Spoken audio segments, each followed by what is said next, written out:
Pero ahora, en nuestro living de sillones transparentes, quiero invitarlos a compartir una linda charla con un amigo. No digo colega porque él es psiquiatra y yo soy psicólogo, es José Eduardo Abadi. Hola, ¿cómo estás? ¿Cómo estás, querido Diego? Lo bueno de ser psicólogo y no psiquiatra es que no tenés amigos que te piden Rivotril y Viagra.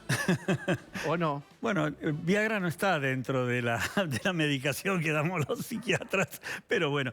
Pero vos y yo hacemos ambos psicoanálisis, sí. Ahí tenemos un punto de convergencia, ¿no es así?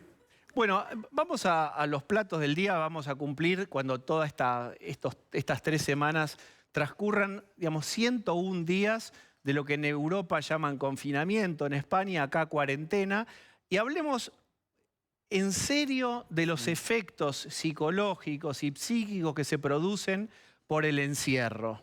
Bueno, lo primero que decís, y es valioso, es hay efectos psicológicos que se producen por el encierro, porque si no se juega un poco a la idea de que o se lo minimiza o se lo banaliza, lo cual es una lástima, porque cuando minimizás y banalizás no actúas con la eficacia necesaria para poder superar el problema que sí existe y que si lo reconoces, vos te convertís en dueño de la situación, por lo menos en parte. Lo otro que me parece valioso que decís es encierro. Digo esto porque ya le sacamos la expresión que me parecía en un principio más sana, que es quédate en casa, y no encierro o aislamiento, que daban una connotación más de prisión, de castigo, que despertaba fantasías culpógenas, que de algún modo lo hacía vivir a esto de un modo más traumático y privativo de la libertad. Cuando uno decía que me quedo en casa, yo proponía muchas veces cuando doy las charlas o cuando me consultan en medios, que es tratar de recuperar el sentimiento de libertad que da elegir uno lo que hace. Entonces elijo quedarme en casa ¿para qué? Para algo que hemos de algún modo entrenado los argentinos en esta vuelta y vale la pena, que es cuidarte y si te cuido, me cuido. Lo cual es muy interesante porque muchas veces nuestra sociedad no entendió y muchas veces los seres humanos no entienden que una de las formas de tener seguridad personal es cuidar al otro.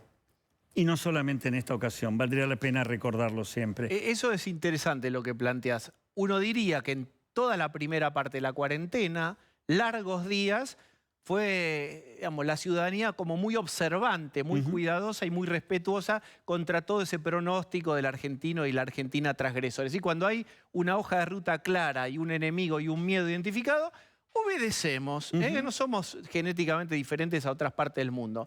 Ahora, no solamente obedecemos, sino que entendemos que ese obedecer es una elección personal en función del beneficio general en el cual estamos incluidos. Ojo, no es una obediencia sacrificial a algo que no nos compete. Por eso, nos suma y nos pone en resguardo y tenemos el control sobre la situación porque elegimos quedarnos en casa.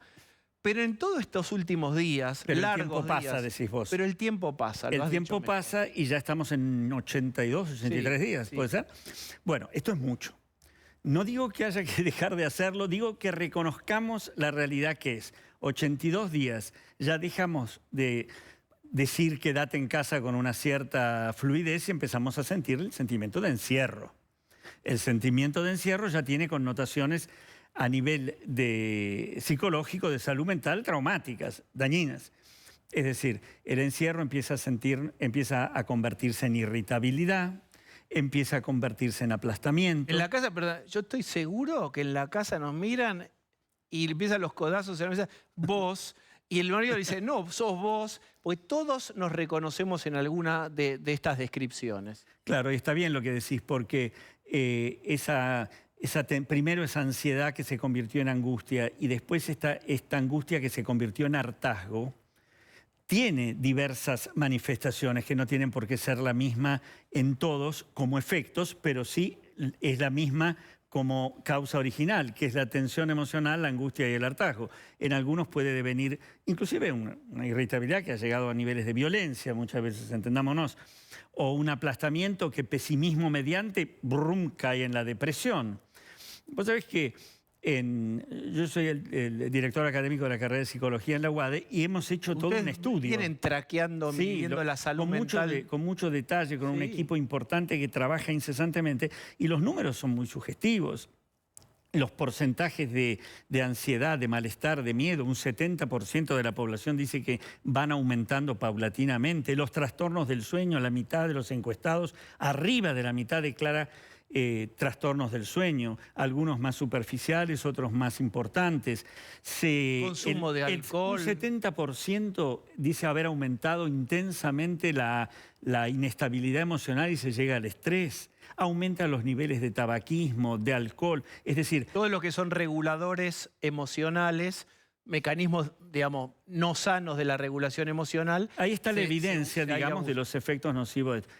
¿Y qué hacemos con todo esto? Pero hay algo más que vos lo vas a entender, yo también y nuestros espectadores, o como se diga, televidentes todavía. ¿Qué es esto? La sensación de escepticismo frente a cuándo esto va a terminar. Sí. Se convierte en esto no termina nunca. Vos sabés también como yo que esto es transitorio. Ah, perfecto. ¿Y cuándo termina? No sabemos. ¿El inconsciente cómo lo traduce esto? No termina más. No termina. Entonces, ¿esto qué produce? Digamos que hubiera un horizonte claro ayuda a tolerar. Claro. Es como cuando vas en un barco y ves puerto. Cuando vos no ves puerto, si tenías malestar o mareos, recrudecen. Ver el horizonte ahí ayuda, pero no hay ahora. Qué buen ejemplo el del puerto. Nosotros podríamos traducir a la necesidad que hay y cómo habría que trabajar en este momento con lo que yo llamaría la expectativa positiva. A ver, ¿cómo sería? Y la expectativa positiva es vincular lo que va a acontecer con una esperanza entusiasta. ¿Qué quiere decir? Con un aguardar algo que se va a acercar a lo que quiero lograr.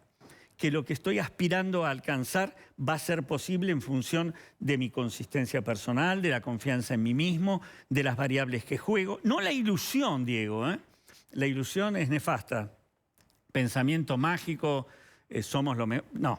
En esperanza, aguardar, spei, latín, aguardo, espero, ¿no? Eso es muy importante. ¿Cómo sería un ejemplo en la vida de alguien? Un paciente que no, obviamente puedas contar en donde propusiste esto. Bueno, no te lo voy a contar en un paciente, te voy a contar un ejemplo que es muy interesante que me pasó a la salida de un supermercado, ¿no? Que había ido a comprar. Estoy caminando por allí y una señora me llama, doctor, me dice, pensé que le pasaba algo, me acerco, sí, pero la vi bien, estaba sentada, sí, dígame señora. No, usted no me conoce, dice, yo lo escucho. Ah, sí, gracias señora. ¿Qué pasa? Me dice, ¿cuándo termina lo transitorio? Y la miré y me acuerdo que entendí algo de lo que me estaba diciendo con todo esto y le respondí algo, no tengo la fecha exacta, le digo, pero esté segura de algo, ¿eh? Esto termina en un poco tiempo. Confíe, primer palabra, en que esto termina, evalúe, reflexione, no quede capturada en la dimensión panicosa.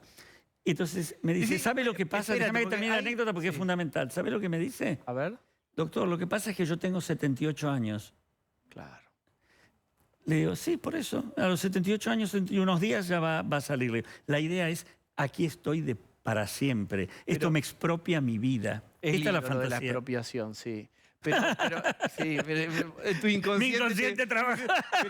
Pero espera porque vos le metiste algo que es muy interesante. Aún en la incertidumbre, descartar la dimensión panicosa... Fundamental. Digamos, la incertidumbre tiene componentes. Puede haber un componente panicoso, tratar de eludirlo y concentrarse con el de la esperanza y el de la certeza que esto termina. ¿Y sabés con qué es aliado la esperanza? Con el miedo útil. ¿Qué es el miedo útil? El miedo que puede dimensionar aquello que enfrentamos, la situación que tenemos que superar, aquello que estamos viendo con qué herramientas nos manejamos. ¿Podremos un poco mejor, un poco peor? ¿Qué nos tendremos que bancar? Alude a la perspectiva verdadera de lo que ocurre. La verdad es esencial, porque esto me permite a mí sentirme mucho más... aunque te parezca extraño, mucho más en control de la situación. Sí, sí. ¿Me explico, Diego? Claro, porque cuando uno no se siente en control, todo empeora, toda la sintomatología empeora. Si yo creo que tengo el control de la situación, eso puede bajar. La verdad es muy útil. La verdad nos hace mucho más fuertes de lo que te imaginas, aun cuando nos dimensione lo crítico de lo que tenemos que resolver. Por eso, cuando la idea parece como eterna, que me tengo que quedar encerrado siempre, lo que enseguida aparece es una dificultad y el miedo a no reconocer al que está afuera. Si yo no te reconozco a vos exterior a mí, a otro, a un distinto que está allá, y no siento que también en vos yo habito, vale decir que vos me reconoces a mí, me siento anónimo. Y ahí lo que viene es una vivencia letárgica, una ansiedad de muerte, una soledad y una ausencia muy, muy grandes. Y después todo se prolonga, ¿qué viene? Se me pierde la posibilidad de proyectar. Se me va la vida. Pero ¿sabés qué nos hace sentir vivos en último término? Tener proyecto, tener futuro, tener mañana. Y ser reconocido en el almacén, en el chino, cuando bajo en el edificio el encargado, la vecina. Ser un ser social, Eso. vale decir que somos seres humanos, sujetos, porque somos dialogables, porque nos reconocemos recíprocamente, porque nos damos registro recíproco. Por eso es tan importante un fenómeno que se dio, me gustaría ver tu opinión de esto, de lo que apareció primero como fue un paternalismo cauteloso, protector, nos hemos sentido todos contenidos, fue acertada toda la manifestación como primero encaró el gobierno la información y la cuarentena, y básicamente el presidente. El problema es que cuando esto se prolonga más de lo pautado, no, yo dije, esperemos que sí, pero la gente escuchó 15 días. ¿Qué pasa? Del paternalismo protector empezás, consciente o inconscientemente, a sentir un paternalismo prohibidor que no me da la solución que me prometió. No puede darla. O te obtura o te invalida la angustia. Que no Cuando es alguien nada dijo, intencional ni que está ahí. La angustia es que el Estado no esté presente. Bueno, esa es una angustia, pero el registro de la angustia es completamente subjetivo y vos no podés ni debés invalidar cuál es la angustia de cada uno. Eso tuvo que rectificarlo el presidente Por también. suerte, porque si no, creo que se dio cuenta y lo pudo rectificar, porque creo que fue considerada la angustia no como un síntoma, no como la expresión de un conflicto, no como sufrimiento, no como algo que hay que tratar y ayudar, porque si no se desordena todo el resto de nuestra vida de relación. Y aunque no haya una intención prohibidora o bloqueadora, hay que saber que cuando uno dice esto, se convierte en otro personaje para el que lo escucha, para poder modificar y encontrar narrativas nuevas. Digo, no se puede estar 24 horas por día todos los medios de comunicación informándonos muerte, contagio, parece una auditoría contable, cuántos infectados hay, cuántos recuperados hay, cuántos mañana se enfermaron. No, y 100 millones de personas hablando, que me cuento muchas veces, hablando del tema, porque si no es una especie de cosa abrumadora y bloquea. Pero por suerte ahora hay otros las ventanas que pueden pensar incluso cosas nuevas en esta pandemia. Ahora aquí los compañeros de la mesa te quieren preguntar. Yo quiero introducir un tema que vos, tu inconsciente, lo introduces, que es la palabra expropiación, para plantearte esto como una reedición de versiones anteriores del kirchnerismo, en donde también se exacerbaba la división, esta idea de, no sé, está la expropiación, el fantasma de la propiedad privada, para algunos es la soberanía alimentaria, pero para otros es el avance sobre la propiedad privada, como yo te decía. ¿Cómo ves esta suerte de repetición de la historia argentina? Es decir, esto no volverá. Y bueno, un poco está aquí entre nosotros nuevamente. Creo que mencionas la palabra fundamental, ¿no? Que es repetición. La palabra repetición es una palabra capturante.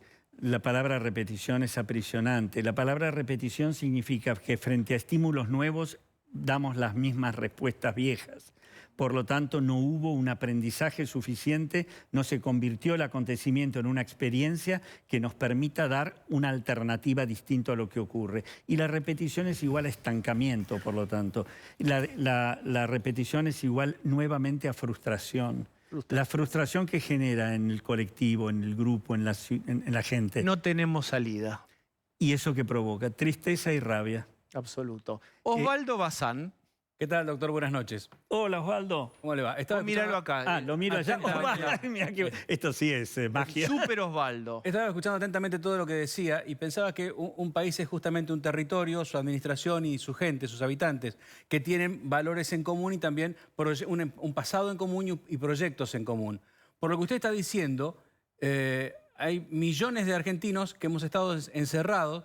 Esto nos ha provocado angustia, esto nos ha provocado una falta de proyectos, falta de esperanzas. Estamos desorientados y sin idea de futuro. Cuando esto termine, ¿qué cabeza le queda a los argentinos? ¿Cómo vamos a reaccionar los argentinos siendo que vamos a quedar, como usted dice, prácticamente destruidos porque no vamos a tener esperanza, ni idea de futuro, ni proyectos? Bueno, dijiste, me parece, varias cosas valiosas. Creo que y que una se liga a lo que vos preguntaste de la repetición. Repetición y encierro pueden jugar casi como sinónimos acá. Algo de lo que genera una vivencia de opresión, de asfixia, de encierro, es la repetición. Es lo mismo, siempre lo mismo, aun cuando el estímulo sea distinto. Y ese encierro debilita, fragiliza y convierte a la autoestima, a la confianza en uno mismo, en una entidad que no la consideramos suficiente para cuando se abra la puerta y empecemos a salir, poder enfrentar el mundo que nos parece demasiado grande para la consistencia de nuestra persona, de nuestro yo, digamos así. Yo creo que, y vos dijiste algo interesante, Osvaldo, que es, después de tantas veces que venimos viviendo este tipo de cosas, a los argentinos este tipo de repeticiones o de fracturas, digamos así, o los llaman grietas, qué sé yo, lo que marca es cómo nos falta un argumento común, cómo nos falta una historia con minúscula que nos englobe, cómo nos faltan narrativas que nos hagan sentir algo más que nosotros mismos o en nuestra individualidad. Y eso conspira contra el futuro. ¿Por qué? Porque nos sentimos débiles, porque no nos sentimos acompañados y porque el día después no es el día después son los días después, ¿no? Pero la sensación de ansiedad o angustia hace pensar en el día después, como abrimos la puerta y hay abismo o hay un terreno. ¿Qué hay ahí afuera? Doctores, ¿qué quedó? Bueno, doctores, una cosita más. Sí. Nunca tengo esta posibilidad. Tengo un psicólogo y un psiquiatra. Yo ya he dicho, no creo mucho en las ciencias ocultas. ese es el argumento. No lo atendamos. No lo atendamos. Pero una cosa que dijo quiero 3 veces preguntarle, en este siglo ya que que- no cree en la salud mental. Ya que ustedes manejan estos términos, quiero preguntarles, ¿es demasiado paranoico pensar que un sistema político puede usar esta angustia? ¿Puede estar provocando a propósito esta angustia? Depende de la persona que lo piensa. Si la persona que lo piensa tiene alguna conflictiva persecutoria, nos vamos a tentar de pensar que va a conjeturar eso. Si en cambio probablemente... Te van a recetar, La Osvaldo. persona, digamos que la capacidad de tomar la distancia suficiente y la madurez y la pregunta y el diálogo y el análisis más reflexivo me pueden hacer pensar si hay una utilización, no digamos querer crear la angustia, pero utilizarla de un modo positivo o de un modo de ventaja personal, ¿no? Es interesante eso, cómo va gatillando sobre los rasgos de personalidad. Claro. El que tiene rasgos más paranoides es contra mí. Claro. Bien, Claro. Marcela tiene algo. Doctor, buenas Marcela. noches. ¿Cómo le va? ¿Cómo estás? Lo quiero poner en un compromiso. Dale. Yo sé que las recomendaciones de los infectólogos cuáles son, pero la realidad es que no sabemos cuándo va a llegar. Es una incertidumbre absoluta la vacuna a la Argentina. Y más allá de que el pico de contagios pueda bajar hacia septiembre o en el verano, tal vez la enfermedad permanezca en el territorio argentino. Entonces la pregunta sería, ¿qué tenemos que hacer con nuestros padres, nuestros abuelos y sobre todo con los niños más pequeños que están en una situación vulnerable, ¿no? Vimos también que hay muchos contagios en bebés y se recomienda también aislar a esas familias. Porque, ¿cómo juega el afecto en este tema, ¿no? ¿Cuántos meses se puede esperar para abrazar?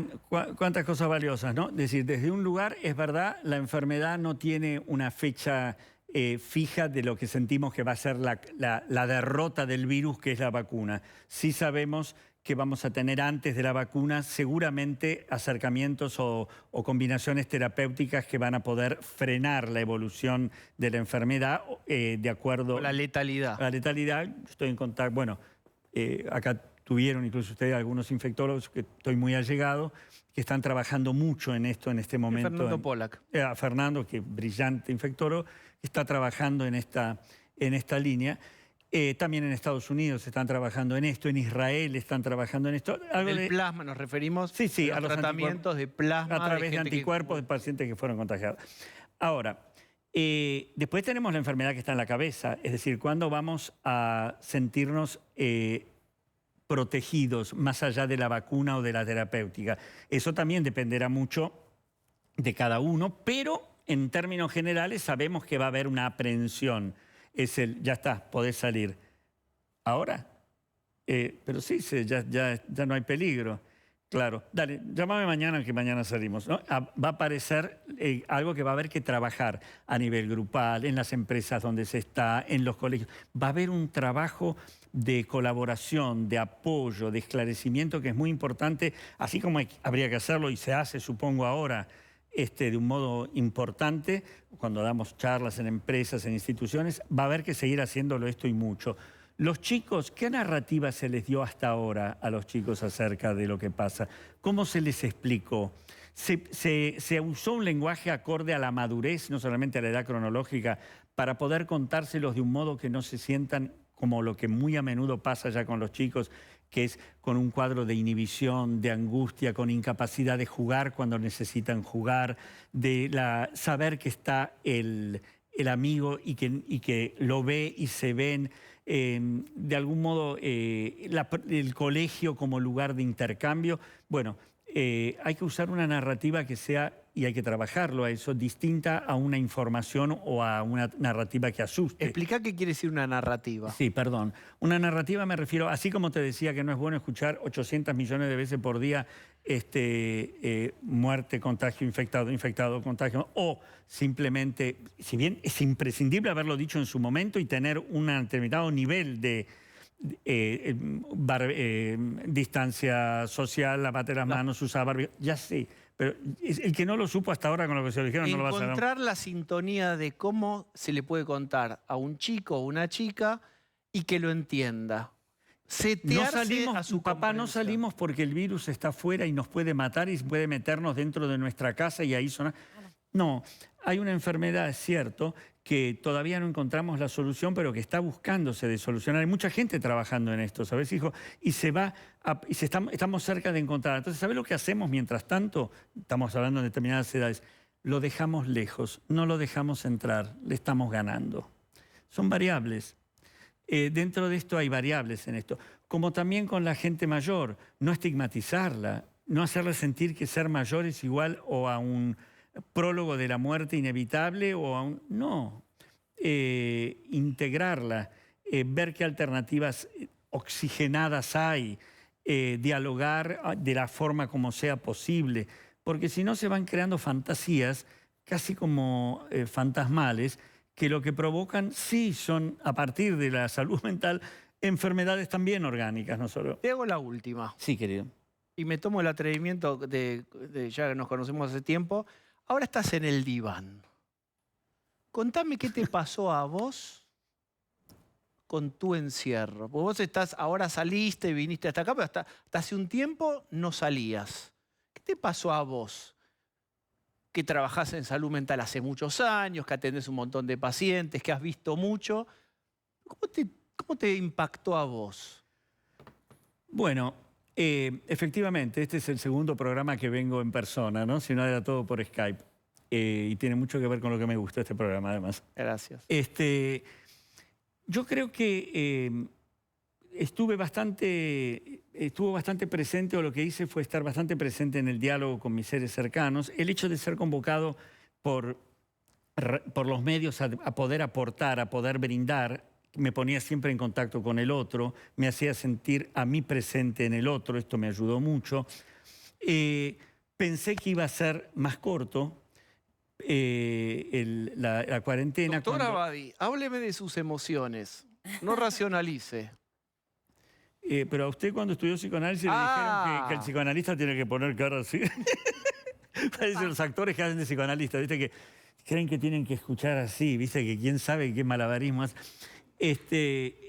Mis emociones fueron al principio de lo primero como una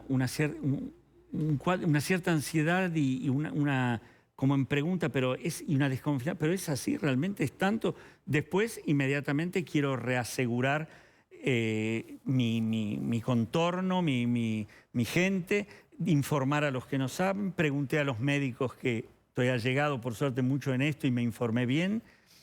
En ese sentido dije, bueno, tratemos de encontrar exterioridades en mi interioridad. Pero no es verso esto, no es que estoy diciendo una frase por decir.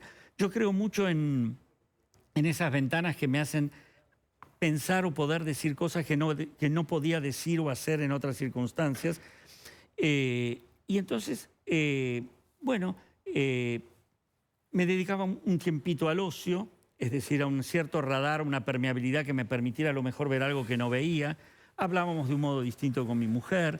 Te diría que también empecé a algunas cosas que a mí me gustan mucho, ya que me gusta escribir también ficción, no solo ensayos, empecé a escribir algunas cosas que me parecían, siempre, yo escribo con humor, siempre interesantes, divertidas, sugestivas.